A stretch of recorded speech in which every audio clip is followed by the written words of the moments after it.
Assalamualaikum warahmatullahi wabarakatuh. Jumpa lagi dengan saya Pak Moko dalam mata kuliah Perekonomian Indonesia. Baik, pada kesempatan ini saya akan menyampaikan materi tentang penduduk dan ketenagakerjaan. Langsung saja kita lihat data-data terkini ya tentang kependudukan di Indonesia. Berdasarkan survei penduduk antar sensus atau SUPAS tahun 2015, jumlah penduduk Indonesia pada tahun 2019 diproyeksikan mencapai 266,91 juta jiwa. Jadi katakanlah saat ini tahun 2020 itu sudah hampir 270 juta jiwa. Ya. Ini jumlah penduduk Indonesia. Kemudian kita lihat komposisi menurut jenis kelamin. Jadi dari total penduduk itu kalau dilihat berdasarkan jenis kelamin itu komposisinya hampir berimbang ya, hampir berimbang. Lebih banyak jumlah penduduk laki-laki sedikit ya, 134 juta jiwa untuk laki-laki dan untuk perempuan 132,89 juta jiwa. Kemudian Indonesia saat ini menikmati masa bonus demografi ya. Nah, apa itu bonus demografi? Itu bonus demografi itu jumlah penduduk usia produktif lebih banyak dari usia tidak produktif. Jadi jumlah penduduk usia produktif saat ini lebih dari 68% ya, dari total populasi. Ya, inilah yang dimaksud dengan bonus demografi. Jadi jumlah penduduk usia produktif yang besar ya. Kemudian ini masih tentang kita lihat data. Adapun penduduk Indonesia menurut kelompok umur itu dibagi dalam usia anak-anak. Itu usia anak-anak itu antara 0 sampai 14 tahun. Ini usia bukan tenaga kerja ya. Jadi jumlahnya mencapai 66,17 juta jiwa atau sekitar 24,8% dari total populasi. Ini penduduk menurut usia anak-anak ya, hampir 25%. Kemudian penduduk kelompok umur produktif ya, ini usia antara 15 sampai 64 tahun tadi ya, yang ini jumlahnya sangat besar yaitu mencapai 68,7%. Ini usia produktif. Kemudian kelompok umur lanjut usia di atas 65 tahun ini persentasenya kurang lebih 6,51% ya dari total populasi. Nah, ini penduduk menurut usia. Kemudian kita lihat jumlah penduduk Indonesia ini persebarannya. Ini sebagian besar tinggal di Pulau Jawa, yaitu mencapai 150,4 juta jiwa itu berada di Pulau Jawa atau lebih dari 56% penduduk Indonesia. Jadi separuh lebih, coba bayangkan ini artinya persebarannya ini pun sudah jauh menurun dibanding sekian tahun yang lalu. Sekian tahun yang lalu hampir 70% itu berada di Pulau Jawa. Nah, tetapi kemudian karena ada upaya-upaya pemerintah untuk lebih memeratakan persebarannya, maka sampai saat ini sudah kurang dari 60% atau semakin menurun persentasenya. Saat ini mencapai 56% penduduk Indonesia itu berada di Pulau Jawa. Kemudian selanjutnya penduduk sisanya yaitu berada di Pulau Sumatera, Kalimantan, Bali dan Nusa Tenggara, Sulawesi serta Maluku dan Papua. Ya, ini selebihnya yaitu kurang dari 50%-nya tersebar di berbagai pulau di Indonesia. Ya, dari data tersebut kita bisa melihat atau mendapatkan gambaran ya tentang permasalahan kependudukan di Indonesia, terutama yang mendesak itu adalah masalah persebarannya. Nah, selanjutnya sekarang kita lihat arti penting penduduk bagi sebuah negara. Ya, jadi penduduk atau bagi sebuah negara itu merupakan sumber daya manusia. Ini memiliki arti yang sangat penting. Pertama, dalam konteks pasar ini baik di sisi permintaan maupun di sisi penawaran. Jadi sebagian besar penduduk itu berada di sisi permintaan, yaitu sebagai konsumen. Kemudian di sisi penawaran ini penduduk yang sebagai produsen atau sebagai pengusaha ya, atau entrepreneur. Ya, ini jumlahnya yang harus terus-menerus ditingkatkan. Ya, ini penduduk di sisi penawaran. Jadi saat ini memang jumlah penduduk yang berada di sisi penawaran jauh lebih kecil dibanding yang di sisi permintaan. Maka ini merupakan tanggung jawab kita bersama untuk bagaimana meningkatkan jumlah penduduk yang berada di sisi penawaran. Nah, ini artinya penduduknya semakin produktif diharapkan. Selanjutnya, dalam konteks pembangunan, ini penduduk juga memiliki peran ganda, yaitu sebagai penduduk bisa sebagai penghambat pembangunan, bisa juga sebagai pemacu pembangunan. Sebagai penghambat pembangunan, ini terutama kalau jumlah penduduk tadi yang kualitas SDM-nya rendah, ini akan bisa menjadi penghambat pembangunan, atau lebih banyak yang berada di sisi permintaan tadi. Ya, sangat konsumtif, nah ini bisa menjadi penghambat. Sebaliknya, kalau penduduk yang bisa menjadi pemacu pembangunan, ini terutama yang diharapkan yang berada di sisi penawaran ini. Ya, maka yang diharapkan penduduk yang sebagai pemacu pembangunan yang terus diperbesar, sementara sebagai penghambat ini dikurangi. Ya, ini arti penting penduduk. Kemudian selanjutnya kita ke penduduk dan pembangunan ekonomi dalam teori. Ya, ini kita lihat beberapa teori tentang kependudukan dari Adam Smith, kemudian dari JBC atau Jean Baptiste Say, dari Thomas Robert Malthus, dan dari John Maynard Keynes. Ya. Jadi berbagai teori ini pada dasarnya mengumumkan tentang pentingnya penduduk, ya, arti dan peran penduduk bagi pembangunan. Selanjutnya kita ke jumlah penduduk dan persebarannya di negara kita, ya, di Indonesia. Indonesia termasuk negara dengan jumlah penduduk yang besar. Ya. Konsekuensinya adalah timbulnya berbagai permasalahan sosial dan lingkungan yang kompleks.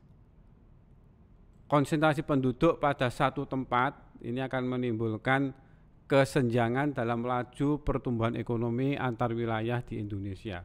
Ya, tadi kita lihat konsentrasi penduduk Indonesia itu sebagian besar berada di Pulau Jawa.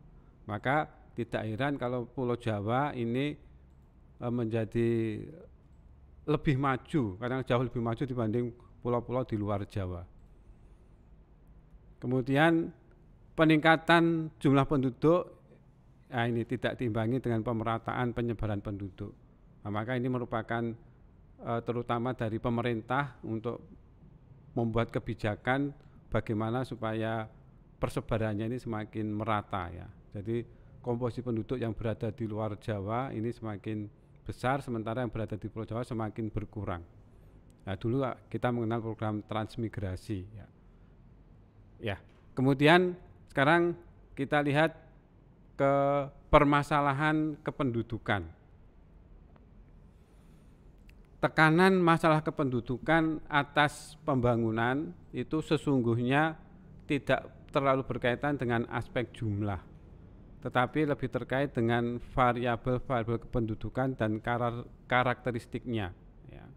Jadi variabel kependudukan itu sebarannya, komposisi, kepadatan, dan pertumbuhan. Kemudian kalau karakteristik penduduk itu menyangkut tingkat pendapatan, tingkat kesehatan, dan tingkat pendidikan. Jadi permasalahan kependudukan ini lebih ke masalah ini variabel kependudukan dan karakteristik penduduk. Ya, jadi bukan karena jumlahnya yang besar tadi, ya. Ya, kita lanjutkan permasalahan kependudukan di Indonesia. Nah, dengan melihat variabel dan karakteristiknya tadi, sekarang kita lihat bagaimana permasalahan kependudukan di Indonesia. Tahun 2019 ini dalam perspektif spasial ini yaitu tinjauan spasial ini kita melihat secara keruangan, yaitu penduduk yang tinggal di perkotaan dan yang tinggal di pedesaan. Jadi saat ini secara spasial itu 55,8% penduduk Indonesia tinggal di perkotaan. Jadi sudah separuh lebih. Sementara dulu tahun 2010 itu yang tinggal di kota mencapai 49,8%. Jadi terjadi kecenderungan bahwa jumlah penduduk kota itu semakin besar. Nah, maka itu sebagai akibat dari arus urbanisasi tadi. Jadi banyak penduduk desa yang pindah ke kota. Nah, ini maka harus ada upaya dari pemerintah untuk menekan laju urbanisasi ini biar penduduk itu tidak mengalir ke kota sehingga akan menimbulkan masalah baru di perkotaan. Kemudian dalam perspektif regional antara Jawa dan luar Jawa tadi sudah disampaikan 56% lebih berada di Pulau Jawa. Maka angka kepadatan penduduk di Jawa itu mencapai 1.317 jiwa per kilometer persegi. Nah, maka harus ada upaya untuk menurunkan persentasenya ini. Ya. Selanjutnya dalam perspektif gender atau jenis kelamin yang hampir berimbang antara laki-laki dan perempuan, dalam perspektif usia ini jumlah penduduk anak-anak ini hampir 25%. Kemudian kita lihat data selanjutnya tentang tingkat kepadatan penduduk. Jadi tahun 2018 ini provinsi yang terpadat penduduknya itu adalah DKI Jakarta. Ya, kita bisa duga bahwa di mana luas DKI Jakarta itu cuma 662,3 km persegi atau 0,04% dari luas Indonesia. Jumlah penduduknya lebih dari 10 juta jiwa. Maka tingkat kepadatan Provinsi DKI Jakarta itu mencapai 15.663 jiwa per kilometer persegi. Ya, itu bisa dibayangkan sangat padat ya di sana. Ya, kemudian jadi tingkat kepadatan ini merupakan angka rata-rata bahwa setiap kilometer persegi ini dihuni oleh sekian jiwa. Nah, ini DKI Jakarta 15.000 jiwa lebih ya per kilometer persegi. Kemudian provinsi dengan tingkat kepadatan terendah adalah Kalimantan Utara, ya, di mana cuma sebesar 691.000 jiwa, jumlah penduduknya 691.000 jiwa dan kepadatannya 8 orang per kilometer persegi. Ya, ini sangat kontras dengan DKI Jakarta ya.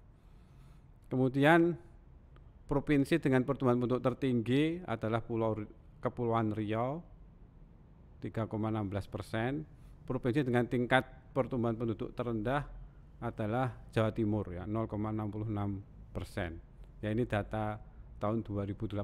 Tentunya data ini akan sangat dinamis, nanti juga akan bisa mengalami perubahan. Ya. Kemudian kita lihat selanjutnya karakteristik kependudukan Indonesia. Ini menyangkut tingkat pendidikan dan kesehatan ya. Jadi ini menyangkut tingkat kesehatan ini bisa tercermin dari angka harapan hidup. Jadi angka harapan hidup penduduk Indonesia tahun 2018 itu mencapai 71,2 tahun. Jadi lebih dari 70 tahun usia rata-rata penduduk Indonesia bisa mencapai 71,2 tahun. Provinsi dengan angka harapan hidup tertinggi DIY 74,82 tahun. Dengan selanjutnya provinsi dengan angka harapan hidup terendah adalah Papua ya 65,36 tahun. Ini ya. Jadi kalau DIY itu di atas angka harapan hidup nasional ya, 74 tahun, hampir 75 tahun. Kemudian ini yang tingkat pendidikan, ini angka melek huruf.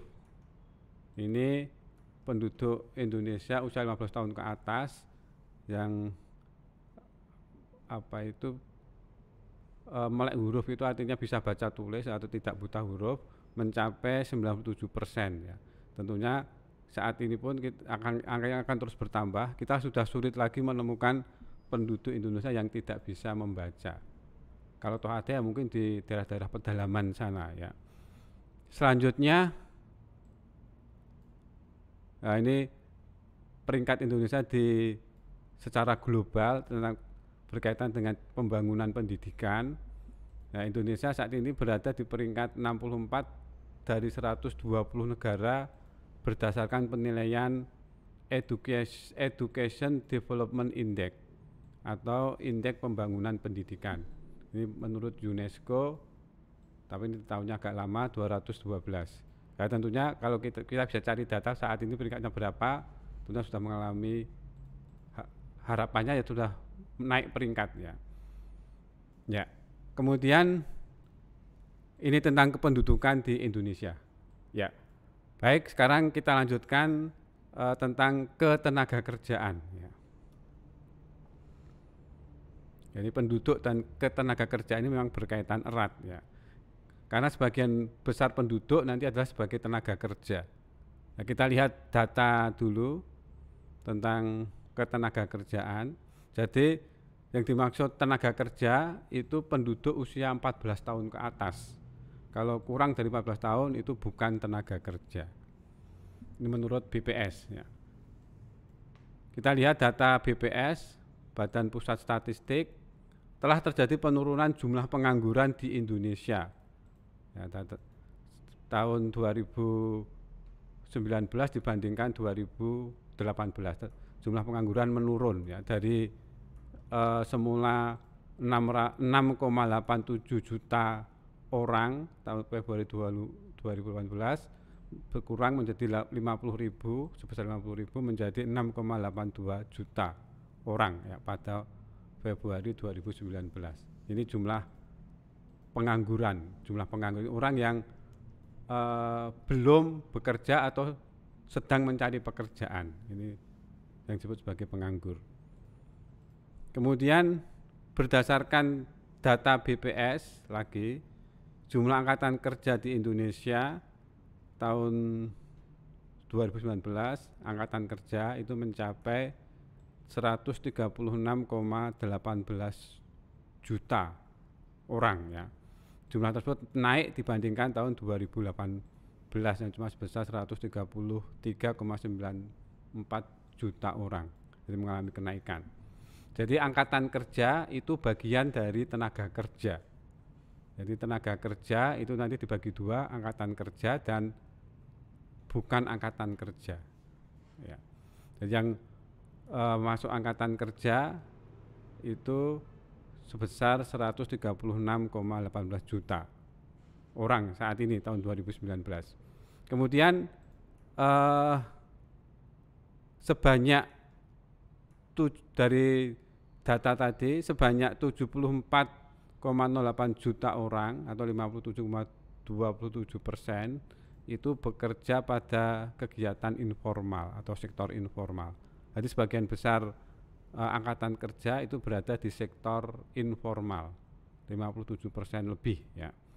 Rata-rata upah buruh itu berdasarkan Sakernas tahun 2019 itu sebesar 2,79 juta rupiah. Ini rata-rata upah buruh.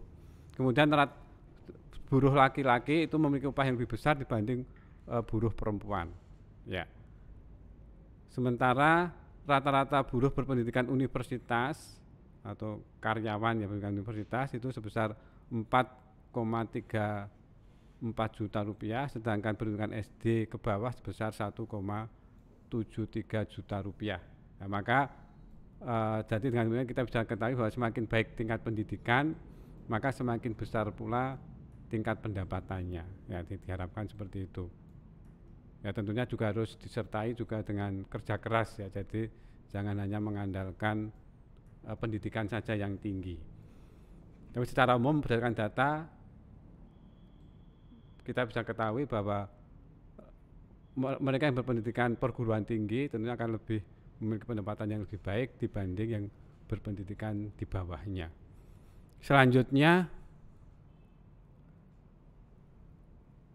jumlah penduduk yang bekerja pada setiap kategori lapangan pekerjaan menunjukkan kemampuan dalam penyerapan tenaga kerja. Nah, sekarang struktur penduduk bekerja menurut lapangan pekerjaan per Februari 2018 masih didominasi oleh 3 lapangan pekerjaan utama, yaitu pertanian, kemudian perdagangan dan industri dan pengolahan. Jadi di sini kita ketahui bahwa sebagian besar penduduk di Indonesia yang bekerja itu bekerja di sektor pertanian, ya, 30,46% jumlahnya. Kemudian nomor 2 perdagangan, nomor 3 industri pengolahan.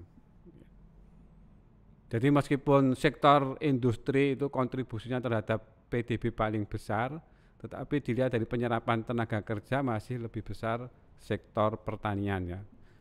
Sektor pertanian termasuk kehutanan dan perikanan. Persentase penduduk menurut pekerjaan utama, ini rata-rata penduduk Indonesia itu sebagai buruh atau karyawan atau pegawai 38,11%, ya, selebihnya berusaha sendiri, kemudian dibantu buruh tidak tetap, pekerja keluarga yang tidak dibayar, pekerja bebas di pertanian. Ini datanya sebagaimana nampak ini, ya. Nah, ini tahun 2018. Nah, sekarang kita ke pengertian tentang ketenaga kerjaan. Nah, ini yang digunakan oleh BPS. Jadi yang dimaksud tenaga kerja itu penduduk yang berumur dalam batas usia kerja, yaitu 15 sampai 64 tahun versi Bank Dunia, dan ini juga digunakan oleh BPS. Kemudian yang dimaksud angkatan kerja itu bagian dari tenaga kerja, ya. Tenaga kerja atau penduduk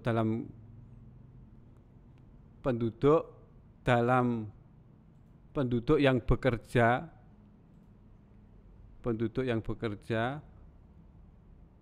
atau mempunyai pekerjaan tapi untuk sementara sedang tidak bekerja dan yang sedang mencari pekerjaan. Jadi angkatan kerja dengan kata lain bekerja dan yang menganggur. Jadi itu termasuk angkatan kerja. Kemudian kesempatan kerja suatu keadaan yang menggambarkan jumlah penduduk yang dapat diserap dalam lapangan kerja. Kemudian pengangguran itu bagian dari angkatan kerja yang belum mendapat pekerjaan atau tidak bekerja. Tentang kualitas tenaga kerja, aspek penting dari masalah kependudukan adalah rendahnya kualitas tenaga kerja. Keadaan ini sebagai akibat tingkat pendidikan penduduk yang pada umumnya masih rendah, ya. Maka sebagian besar penduduk di Indonesia itu memang didominasi oleh lulusan SMP atau SD atau SMP sebagian besar. Maka ya itu mencerminkan kualitas tenaga kerja di Indonesia. Jadi masih berpendidikan rendah, kan tingkat pendidikan yang rendah, kemudian kualitas tenaga kerja yang rendah tidak mendukung upaya pembangunan ekonomi. Nah, maka bagaimana meningkatkan kualitas tenaga kerja ini tanggung jawab bersama pemerintah dan masyarakat, ya. Ini harus terus menerus, jadi upaya yang terus menerus terutama melalui pendidikan, ya. Jadi pendidikan yang baik diharapkan akan dapat meningkatkan kualitas tenaga kerja. Demikian materi tentang penduduk dan ketenaga kerjaan. Nanti materi lebih lengkapnya ada di Google Classroom. Demikian saya akhiri. Wassalamualaikum warahmatullahi wabarakatuh.